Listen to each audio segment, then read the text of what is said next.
matar os teus sonhos, sufocando o teu coração. Se lançaram você numa cova e ferido perdeu a visão. Se tentar matar os teus sonhos, sufocando o teu coração. Se lançaram você numa cova e ferido perdeu a visão. Não desista, não pare de crer. Os sonhos de Deus jamais vão morrer. Não desista, não pare de lutar, não pare de adorar. Levanta teus olhos e vê. Deus está restaurando os teus sonhos e a tua visão. Recebe, recebe a cura, recebe a unção de ousadia, unção de conquista, unção de multiplicação. Recebe, recebe a cura, recebe a unção de ousadia, unção de conquista, unção de multiplicação. Se tentar matar os teus sonhos, sufocando o teu coração. Se lançaram você numa cova e ferido perdeu a visão. Se tentaram matar os teus sonhos, sufocando o teu coração. Se lançaram você numa cova e ferido. Não desista, não desista, não desista, não pare de os sonhos de Deus. Jamais. Não desista, não pare de adorar. Levanta teus olhos e vê. Deus está restaurando os teus sonhos. Aleluia. E a tua visão. Recebe a cura, recebe a cura, recebe a unção de ousadia, unção de conquista, unção de multiplicação. Recebe, recebe a cura, recebe a unção de ousadia, unção de conquista, unção de multiplicação. Aleluia. Recebe a cura, meu irmão. Recebe a cura, minha irmã. Porque Deus está aqui neste lugar e Ele está restaurando os nossos sonhos. Aleluia. Aleluia.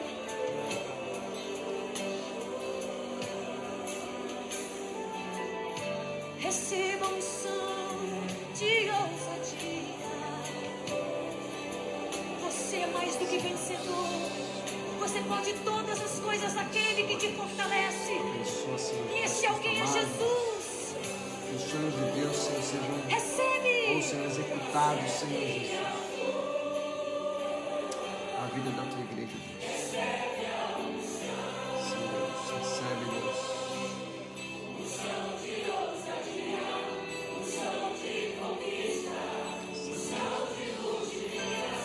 Recebe, Deus. Oh, Senhor, nosso louvor.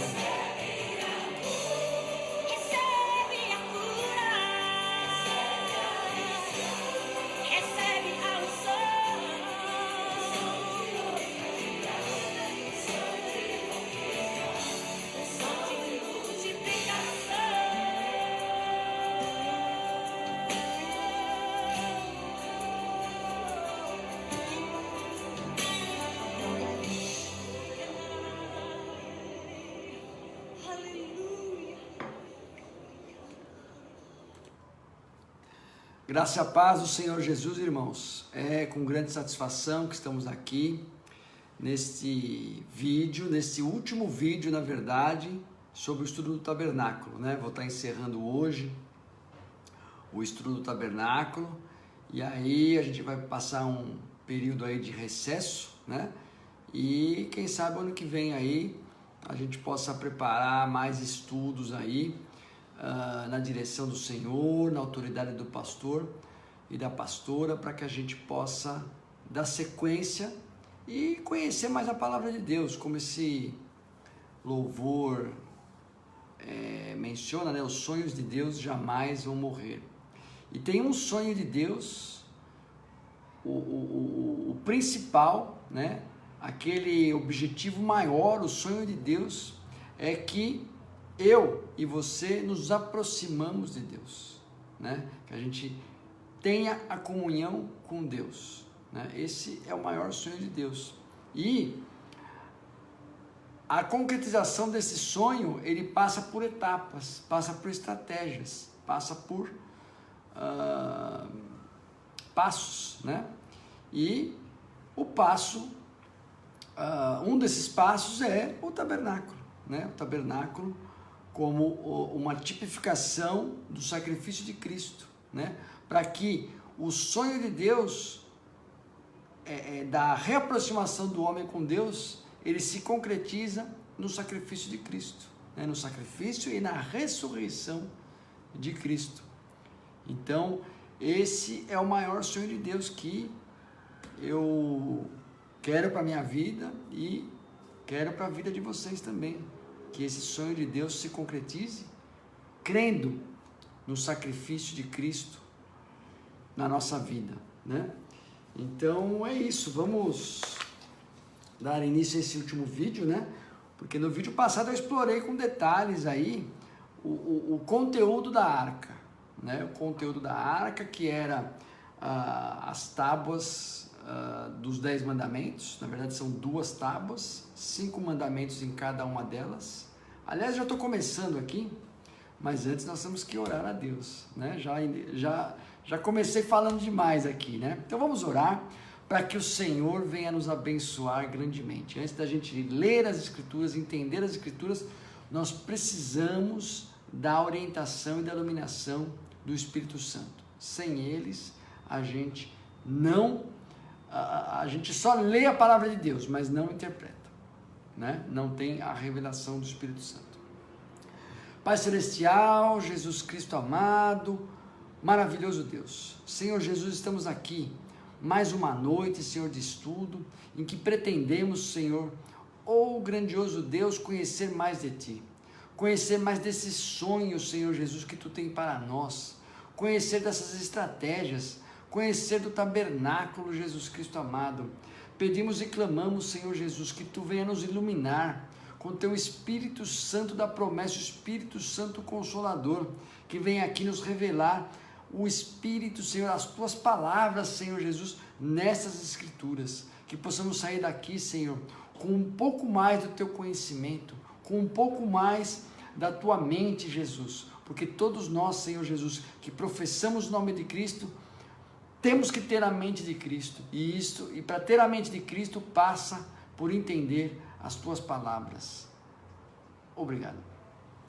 É isso aí, irmãos. Então, voltando ao que eu já estava iniciando, né?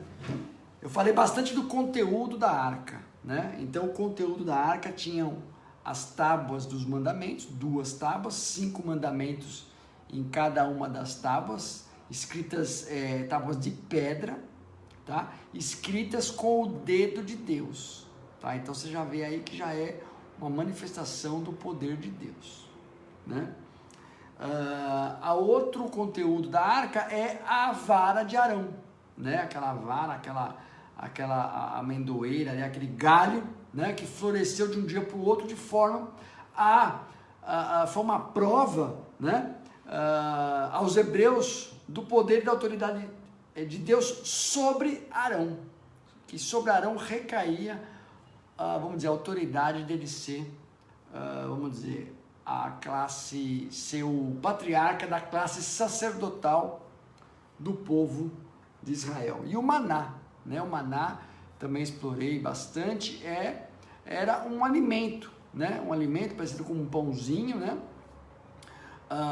Que caía todas as manhãs ali no deserto para que pudesse satisfazer o povo judeu, né? Então, mais uma vez, é um elemento que demonstra o poder de Deus, né? Então, esses 3 itens estão ligados com o poder de Deus, né? E a arca, da mesma forma, ela foi tratada como um elemento de poder na mão do povo hebreu, do povo de Israel, né?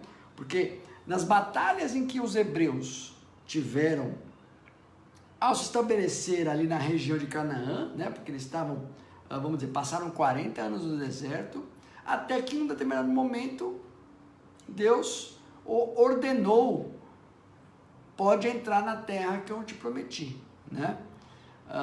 Então, que é a região de Canaã, hoje Palestina, o Estado de Israel hoje, seria um Estado de Israel ampliado, tá? Porque o Estado de Israel é menor do que era na época em que o povo de Israel se estabeleceu ali, né? Está um pouco mais reduzido.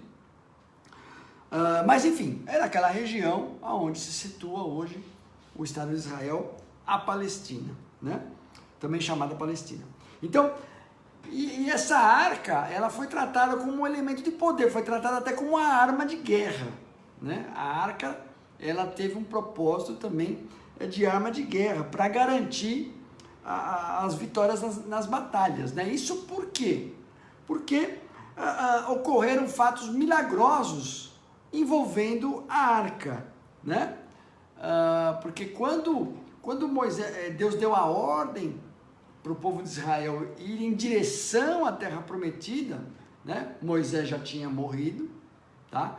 Moisés já tinha morrido. Josué foi vamos dizer, o líder do povo de Israel, né? Do povo hebreu,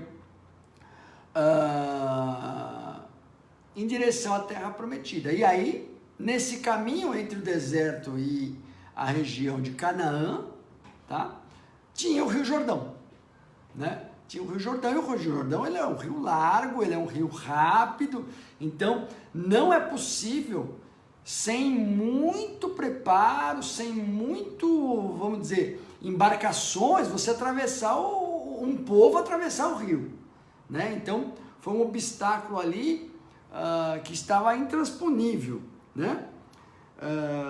E aí Josué, que estava liderando o povo hebreu, orou a Deus e ordenou que os sacerdotes levassem a arca, carregassem a arca, passassem primeiro com a arca no Rio Jordão. E aí, de forma milagrosa e espetacular, as águas do Jordão, elas vamos dizer, elas pararam, né? Para que primeiro os sacerdotes passassem, né? E depois o povo atrás ali dos sacerdotes, né? Então, foi um evento milagroso, uma forma espetacular que Deus utilizou para demonstrar que o Senhor era com eles. Falou: olha, não vai ter obstáculo que vai impedir da minha promessa com o povo de Israel, tá? Então Deus, ele permitiu, né? Colocou no coração de Josué para executar esta tarefa utilizando a arca, né? Então vamos ler lá este fato milagroso lá em Josué, lá no livro de Josué, né? Um fato muito importante envolvendo a arca, né? Josué capítulo 3, nós vamos ler do versículo 7 ao 17.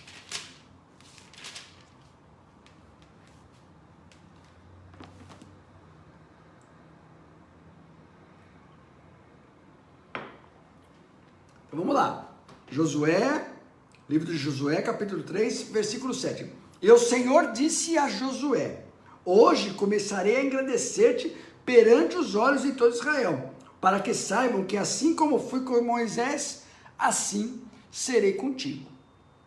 Tu, pois, ordenarás aos sacerdotes que levam a arca da aliança, dizendo: quando chegares à beira das águas do Jordão, parareis ali. Então disse Josué aos filhos de Israel: chegai-vos para cá e ouvi as palavras do Senhor vosso Deus.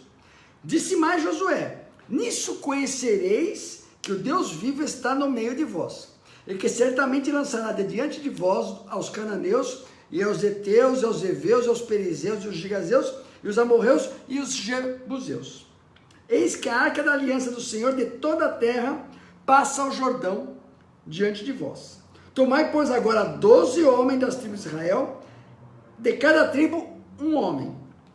Porque há de acontecer que assim que a planta dos pés dos sacerdotes que levam a arca do Senhor, o Senhor de toda a terra, repousem nas águas do Jordão, se separarão as águas do Jordão, e as águas que vêm de cima pararão amontoadas. E aconteceu que, partindo o povo das suas tendas para passar o Jordão, levaram os sacerdotes a arca da aliança adiante do povo. E quando os que levavam a arca chegaram ao Jordão, e os seus pés se molharam na beira das águas, porque o Jordão transbordava sobre todas as suas ribanceiras todos os dias da ceifa. Pararam-se as águas que vinham de cima, levantaram-se num montão muito longe da cidade de Adão, que está ao lado de Zaretã, e as que desciam ao mar das Campinas, que é o mar salgado, foram de todas separadas. Então passou o povo em frente de Jericó. Porém, os sacerdotes que levavam a arca da aliança pararam firmes em seco no meio do Jordão, e todo Israel passou a seco até que todo o povo acabou de passar o Jordão. Então, a arca foi utilizada como um elemento da demonstração do poder de Deus e do objetivo de Deus, que é fazer o povo de Israel entrar naquela terra. Independente dos obstáculos, o Senhor estaria com eles, né? Mas o poder de Deus ele não reside na arca, né? No objeto físico, né? Isso que é uma diferença. Não reside, mas o poder ele reside na vontade de Deus em demonstrar ao seu povo que estava com ele, né? Então o poder não estava na arca, né? Mas sim quando Deus usa da sua vontade, né? Usa do seu poder para um determinado objetivo, né? E Deus iria conceder as vitórias de acordo com o objetivo de Deus, mas também da capacidade do povo hebreu de permanecer nos caminhos do Senhor. Então, as vitórias, ao entrar naquela terra prometida, estavam, vamos dizer, condicionadas primeiro ao objetivo de Deus e segundo a manutenção do povo de Israel nos caminhos de Deus, seguindo os mandamentos, né? Tanto que em outras passagens da Bíblia, né, mais lá para frente, depois que o povo de Israel já estava estabelecido ali naquela região, já tinha, vamos dizer, dominado parte daquele território, né? Em algumas passagens, o povo hebreu utilizou a arca, mas de maneira supersticiosa, né? Estavam, vamos dizer, de certa forma, um pouco afastados dos caminhos de Deus, e em vez de se consertar e voltar para os caminhos do Senhor, acabava na hora do desespero, na hora que vinha a batalha, a arca vai salvar a nossa pele, a arca vai ser a nossa salvação, é só apresentar a arca ali que vai acontecer tudo. E não é verdade, né? Porque essa utilização supersticiosa fez com que em uma das batalhas o povo filisteu, ele invadiu ali o território de Israel, né? Invadiu o território e o povo de Israel coloca a arca na frente que vai tudo resolver. Pois bem, perderam a batalha e a arca foi, vamos dizer, perdida também. Foi tomada das mãos do povo de Israel, foi parar na mão dos filisteus, né? Então por quê? Porque eles apelaram para a utilização da arca de forma supersticiosa. E como resultado, a batalha foi perdida e a arca foi roubada. Tempos depois, essa arca foi devolvida. Os filisteus, eles, porque a arca, o local dela é com o povo de Israel, né? Isso é uma coisa clara para Deus, né? A arca não é para estar em lugar nenhum, é para estar no tabernáculo, na mão do povo de Israel. Então, o que acontece? A arca na mão dos filisteus, a arca queimou na mão deles lá. Vieram várias maldições, pragas, né? A arca, quando ela entrou em território estranho, trouxe ao povo filisteu maldições, e coisas estranhas e terríveis aconteceram com eles, né? Porque estavam com a arca. Então, o relato bíblico que conta que a presença da arca com os filisteus ocorreram várias coisas estranhas. Por exemplo, a cabeça de Dagon, que era uma estátua do deus que os filisteus cultuavam, né, apareceu cortada. Então, isso aí já foi uma coisa já sobrenatural, que o pessoal já não estava entendendo. E aí, em seguida, vieram moléstias, né? Hemorroidas, surto de rato, né? Quer dizer, então, coisas terríveis aconteceram com o povo filisteu, e eles acreditaram a essas coisas terríveis a presença da arca. Falou, não, esse negócio não é para nós, não. Devolve para o povo de Israel, né? Então, foi isso que aconteceu. Então, a arca, ela foi utilizada de forma supersticiosa, errada para o povo de Israel, porém, o lugar dela não é com outros povos, né? O lugar dela é no templo de Deus, com o povo de Israel, né? Então, com a arca de volta, ela voltou a ser objeto central dos sacrifícios praticados pelos hebreus. Então, eles se estabeleceram ali na terra prometida, na terra de Canaã.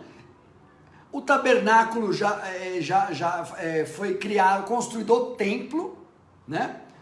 Davi preparou o terreno, fez os preparativos, e Salomão construiu o templo, que é um tabernáculo ampliado, né? Um tabernáculo, o mesmo conceito do tabernáculo, só que com dimensões maiores, né? Ainda mais sofisticado, né? Ainda mais grandioso do que o tabernáculo, né? Então, então, depois que o povo de Israel se estabeleceu ali, a arca foi objeto central dos sacrifícios praticados. Porém, Israel foi invadida pelos babilônicos, né? Então, uma das invasões perpetrada por Nabucodonosor, né, o rei da Babilônia na época, ele invadiu a cidade de Israel, invadiu a cidade de Jerusalém, né, onde estava o templo, né, o templo de Salomão, tomou a cidade e incendiou o templo, e todos os mobiliários ali ele levou, né? Não cita a lista dos mobiliários que levaram, mas diz que levou tudo, né? E aí, não há, depois desse registro da invasão da Babilônica, na Bíblia não há relato mais da arca. É como se na Bíblia a arca tivesse desaparecido, né? Então, o texto bíblico não relata, depois dessa invasão de Nabucodonosor, não se sabe mais o paradeiro da arca, né? E os utensílios que foram listados no retorno, vamos dizer, quando Israel teve autorização de voltar à sua terra e restaurar, sair da Babilônia e voltar para a terra, vamos dizer, de Canaã, eles não estava listada a arca, quer dizer, ela não voltou, né, a arca. Então, depois dessa invasão, os sacrifícios eles puderam retornar, né, porém sem arca, né, sem a arca. Você vê como o povo de Israel já estava distante aí já das ordenanças do Senhor, né? Então, o que nós temos hoje? Né? O que se tem hoje são dois boatos, né? Aonde está a arca? Né? Tem até aquele filme famoso que muita gente assistiu, Os Caçadores da Arca Perdida, né? Quer dizer, aonde está a arca perdida, né? Mas o que nós temos são dois relatos, que na verdade, como não está comprovado, ninguém sabe onde está a arca, ninguém viu ainda, a gente ainda fica numa expectativa, né? Mas são dois boatos principais que indicam o paradeiro da arca, né? O primeiro boato diz que a arca ela não foi levada pelos babilônicos, mas sim ela foi enterrada abaixo do templo, né? Os profetas que receberam a informação, a profecia de que haveria uma invasão, eles já providenciaram então, antes da invasão, um local para enterrar a arca embaixo do templo ali de Salomão, tá? Então, na verdade, então essa arca, vamos dizer, hoje, né, ela estaria nos escombros ali, enterrada embaixo da onde foi o local do templo estabelecido por Salomão, né? Então, essa é uma opção do paradeiro da arca, né? E a outra opção é que a arca foi tirada, né, antes da invasão dos babilônicos, né? A arca foi tirada ali do templo, né? Ela foi tirada ali do templo e ela está guardada até hoje. Dizem que ela está guardada na Etiópia, lá em cavernas na Etiópia, né? Dizem que tem um local que é protegido, que ninguém entra, ninguém sai, é uma coisa que é uma segurança grande ali, de sacerdotes etíopes, né? Que parte do povo etíope é judeu, né? Isso é uma coisa que a rainha de Sabá, quando visitou Salomão, trouxe também a semente, né, do povo judeu para a Etiópia, né? Então nasceram filhos de Salomão lá na Etiópia e ficaram por lá e viraram sacerdotes etíopes e povo hebreu lá na Etiópia. Então, é uma das opções, né, que se tem, vamos dizer, de onde estaria a arca, porque o que acontece, quando se autorizar, né, a reconstrução do templo de Jerusalém, né, do templo de Deus lá em Jerusalém, no Monte Moriá, a arca vai aparecer. A arca vai aparecer. Isso é uma coisa que o que acontece, ela é certa, né? Porque essa arca ela faz parte do ambiente sacerdotal. Então, os judeus estão, na verdade, o pessoal diz que está esperando, na hora que estiver pronto, todos os preparativos do templo, tiver já tudo montado, a arca vai aparecer. Então, é essa a expectativa que tem aí o povo judeu, aquele povo que quer, a parte do povo de Israel, que quer que retorne o sistema sacrificial, né? Então, eu falei já, finalizei a parte da arca, agora ficou uma parte pendente que são as vestes sacerdotais, né? Que é uma parte muito importante nos preparativos do templo, né? O Senhor, ele detalha bastante, tem um capítulo inteiro, né, com bastante versículos sobre os preparativos, né, das vestes sacerdotais, né? Então, Deus deixou instruções extensas e minuciosas sobre as vestes sacerdotais. Ele foi bem específico, né, nas instruções, na descrição, na roupa do sumo sacerdote. Porque Deus não queria que os sacerdotes fizessem ali a ministração dos sacrifícios com qualquer roupa. Não, tinha que estar em ordem, tinha que estar organizado, né? Então eles estavam, todos os sacerdotes, né, estavam uniformizados com uma túnica de linho, né, com shorts, faixas, etc. Mas era uma túnica de linho branca, né? E o sacerdote, ele tinha uma distinção. O sumo sacerdote, né, que o primeiro sumo sacerdote foi Arão, ele tinha uma distinção, ele tinha uma roupa especial, né, uma roupa distinta, uma roupa colorida, uma roupa adornada, para destacar o trabalho dessa classe sacerdotal e se apresentar diante de Deus de forma respeitosa, gloriosa, com ordem, né? Então, eu vou passar aqui um vídeo que, melhor do que explicar como era a roupa, todos esses detalhes da roupa estão descritos em Êxodo 28, tá? Então esse vídeo que eu vou mostrar aqui, ele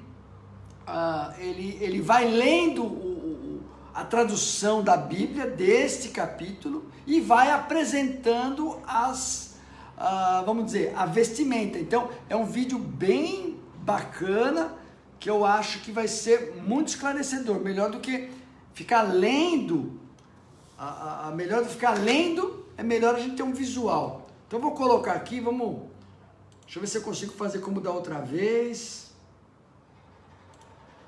Peço um minutinho O Senhor. Aqui.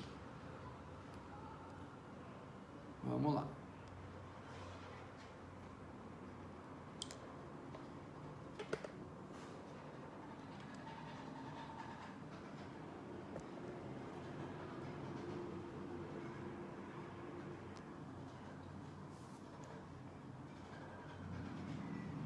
O Senhor disse a Moisés: mande chamar o seu irmão Arão e os filhos dele, Nadab, Abiú, Eleazar e Itamar.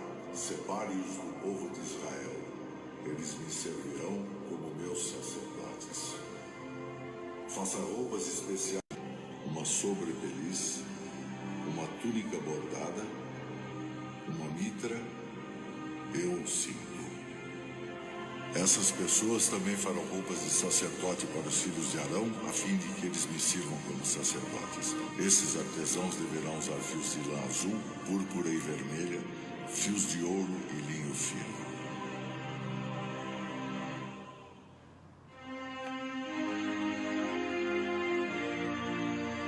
Os artesãos farão um manto sacerdotal de fios de lã azul, púrpura e vermelha, de linho fino e de fios de ouro, e o enfeitarão com bordados. Nas duas pontas do manto haverá duas alças que deverão ser presas nos dois lados do manto.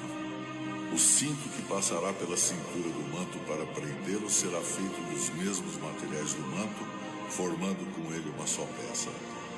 Pegue 2 pedras de ágata e grave nelas os nomes dos filhos de Jacó. 6 nomes numa pedra e 6 nomes na outra, por ordem de idade. Escolha um bom ourives para gravar nas 2 pedras os nomes dos filhos de Jacó e para montar as pedras em engastes de ouro. Coloque essas 2 pedras nas alças do manto sacerdotal para representarem as 12 tribos do povo de Israel. Arão levará nos ombros esses nomes para que eu, o Senhor, sempre lembre do meu povo. Faça 2 engastes de ouro e 2 correntes de ouro puro entrelaçadas em forma de cordão que você prenderá nos engastes.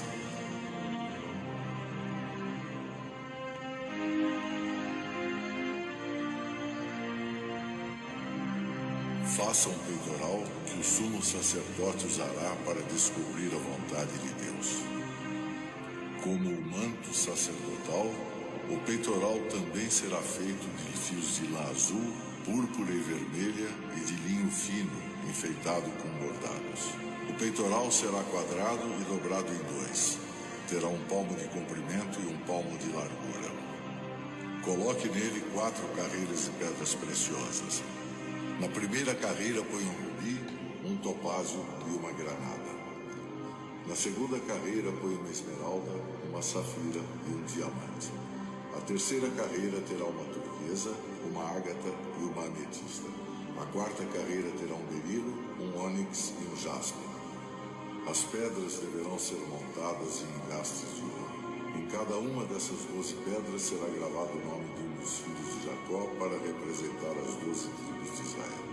Com fios de ouro puro trançados, faça cordões para o peitoral. Faça também 2 argolas de ouro e as prenda nas pontas da parte de cima do peitoral. Passe os 2 cordões de ouro nas 2 argolas e prenda-os nos 2 engastes de ouro do peitoral, que serão presos nas 2 alças do manto na parte da frente. Faça outras 2 argolas de ouro que serão presas nas 2 pontas de baixo do peitoral, na borda do lado de dentro do manto. Faça mais 2 argolas de ouro e prenda-as nas pontas das 2 alças do manto embaixo, na frente dele, perto da costura e acima do cinto. Com um cordão azul, prenda as argolas do peitoral nas argolas do manto, para que o peitoral fique preso acima do cinto e não se solte. Quando entrar na minha presença, no lugar santo, o sumo sacerdote Arão usará este peitoral, gravado com os nomes das tribos do povo de Israel, para que eu, o Senhor, sempre lembre do meu povo. Ponha o urim e o tumim no peitoral para que estejam em cima do coração de Arão quando ele estiver na minha presença. Nessas ocasiões, Arão deverá usar o peitoral para que ele possa saber o que eu quero que o povo de Israel faça.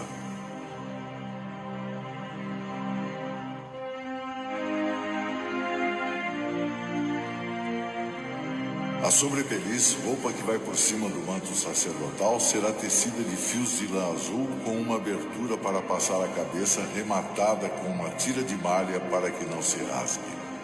Em volta de toda a barra, coloque aplicações em forma de romãs feitas de fios de lã azul, púrpura e vermelha. Entre uma romã e outra, ponha sininhos de ouro. Arão deverá usar essa sobrepeliz quando estiver servindo como sacerdote, tanto quando estiver na minha presença no lugar santo, como quando sair dele. Nessas ocasiões, o som do sininho será ouvido e Arão não será morto. Faça também uma placa de ouro puro e, usando a técnica de um ourives, grave nela a seguinte frase: separado para o Senhor. Amarre essa placa na frente da mitra com um cordão de lã azul. Arão deverá usá-la na testa para que eu, o Senhor, aceite todas as ofertas que os israelitas me trouxerem e para que eles não sejam culpados se cometerem algum erro ao oferecê-las a mim. Você tecerá para o sacerdote uma túnica quadriculada de linho fino, uma mitra de linho fino e também um cinto bordado. Para os filhos de Arão, faça túnicas, cintos e mitras, a fim de lhes darem dignidade e beleza. Com essas roupas vista Arão e seus filhos. Depois consagre-os, dedique-os e unja-os com azeite, para que me sirvam como sacerdotes.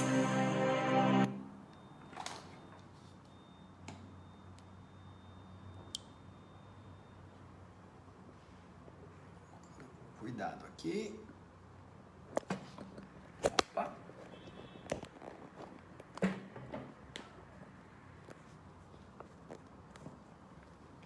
Posicionar aqui, pera aí, irmãos. Vai dar certo. Pronto. Maravilha. Espero que tenha. Vamos lá.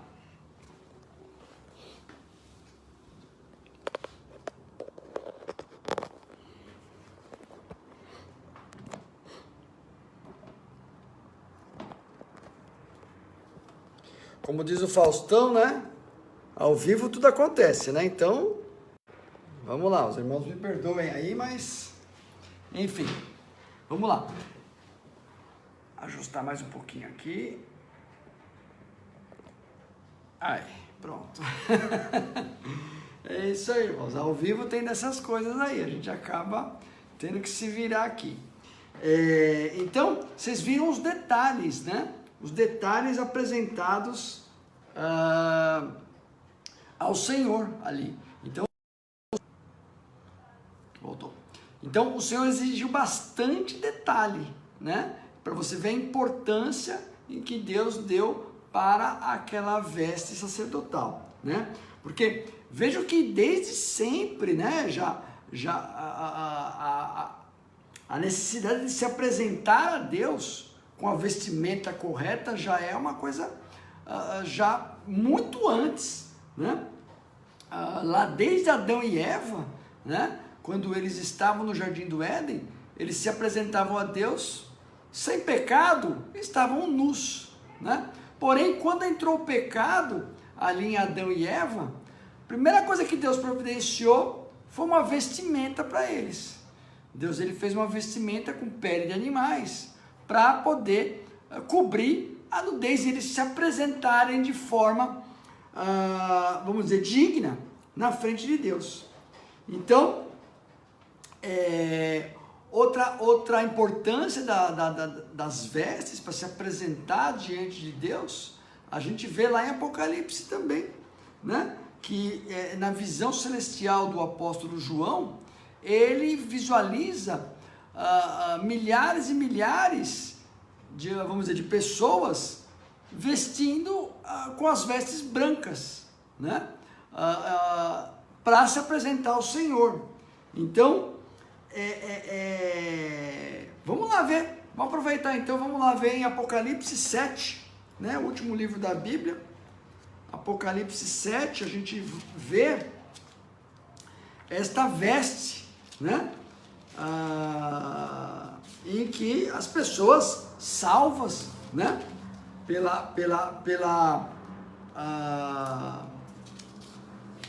Pelo sangue de Cristo, né? A aceitação de Jesus como Messias e do seu sacrifício que fez por nós, lá em Apocalipse 7, do 9 ao 14, olha só a importância da vestimenta, né? E depois dessas coisas olhei e eis que uma multidão, a qual ninguém poderia contar, de todas as nações e tribos e povos e línguas, que estavam diante do trono, e perante o Cordeiro, trajando vestes brancas e com palmas nas mãos. Quer dizer, olha só a observação que o apóstolo João viu ali. E clamavam com grande voz, dizendo: salvação ao nosso Deus, que está sentado no trono, e ao Cordeiro. E todos os anjos estavam ao redor do trono, e dos anciãos e dos 4 animais, e prostraram-se diante do trono, sobre os seus rostos, e adoraram a Deus, dizendo: amém, louvor e glória e sabedoria, e ação de graças, e honra e poder e força ao nosso Deus, para todos sempre. Amém. E um dos anciãos me falou, dizendo: esses que estão vestidos de vestes brancas, quem são? E de onde vieram? E eu lhes disse: Senhor, tu o sabes. E ele disse-me: esses são os que vieram da grande tribulação, e lavaram as suas vestes, e as branquearam no sangue do Cordeiro. Então veja que se apresentar a Deus, né? Se apresentar a Deus tem que estar com a vestimenta correta, né? No conceito lá de Adão e Eva, era a pele de animal. No conceito já do sacrifício, era as vestes sacerdotais, né? Para se apresentar. Já na visão de João, já é uma veste celestial, já é algo, vamos dizer, num conceito de uma veste espiritual, né? Então veja que então a veste branca traduz, conforme eu li o texto bíblico, a veste branca ela traduz a purificação dos pecados, assim como a túnica de linho branco dos sacerdotes também tem esse propósito, né, de mostrar que já estão purificados, né? Porém a veste do sumo sacerdote ela é colorida, ela é uma veste especial, né? Porque a fase de purificação dos pecados já passou, né? O sacerdote ele já está além da fase de purificação, ele já está, ele vai se apresentar a Deus já, né? Então, porque a fase de purificação ficou lá de fora, do lado de fora do tabernáculo, para entrar ali dentro do tabernáculo já é com as vestes já coloridas e distintas, né? Então essa roupa colorida foi feita com o objetivo para se apresentar diante do Pai, de uma forma distinta, com destaque para as pedras preciosas. Você vê que Deus dá um destaque grande nas pedras preciosas, né? Quer dizer, aquele peitoral, né? Aquela placa sobre a mitra, né? Que é aquele, vamos dizer, uma espécie de chapéu, né? E a placa, então o destaque foi o quê? Nas pedras preciosas e naquela placa de ouro, né? Em que diz separado para o Senhor, ou então nessa tradução, separado para o Senhor. Então, eu quero fazer um paralelo aqui da veste sacerdotal com a farda militar, né? Porque o militar, ele tem duas fardas, né? Uma farda para o trabalho, que é o trabalho do dia a dia, e uma farda de passeio, né? Então tem aquela farda em que é para o treinamento, para o dia a dia ali, tá em campo, tá na batalha, etc, né? O militar. Mas tem a farda de passeio, que é aquela em que é mais elaborada, traz as distinções, as condecorações, as medalhas, as patentes já de forma bastante, vamos dizer, realçada, né? Então, essa roupa de passeio, ela tem medalhas, patentes, e as condecorações o objetivo é destacar o trabalho, vamos dizer, é como se fosse um currículo, né? É para mostrar o trabalho daquele militar, né? Então a farda, ela já tem uma mensagem, né? Que é o que? Levar o que? Olha o que eu já fiz para o trabalho, né? O trabalho, no caso do militar, no caso do exército, olha o que eu fiz pelo exército, olha o que eu fiz pelas forças armadas, né? Então essa farda de passeio tem esse objetivo. Então o sumo sacerdote, ele se apresenta a Deus não com uma túnica de trabalho, né? Que é a túnica em que os sacerdotes utilizam para ali, pega o animal, coloca, corta, abre, tira o sangue, faz aspersão de sangue. Essa é a túnica de trabalho, né? Aquela túnica de linho branco que vocês viram ali, né?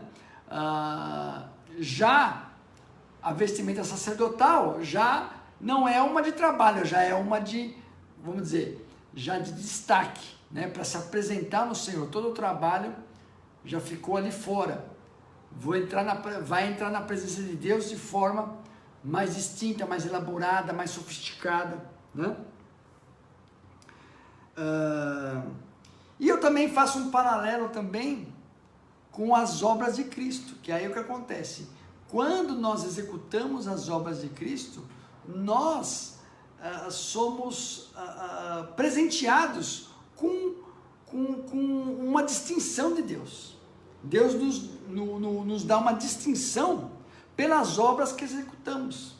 Então, existe a salvação, ela é para todos e ela é de forma, vamos dizer, ela é uniforme, né? Então, a salvação, ela não tem, você pode ter feito zero trabalho, né, para o Senhor, mas se você, vamos dizer, chegou a professar Jesus como seu único e suficiente Salvador, você recebe a vida eterna.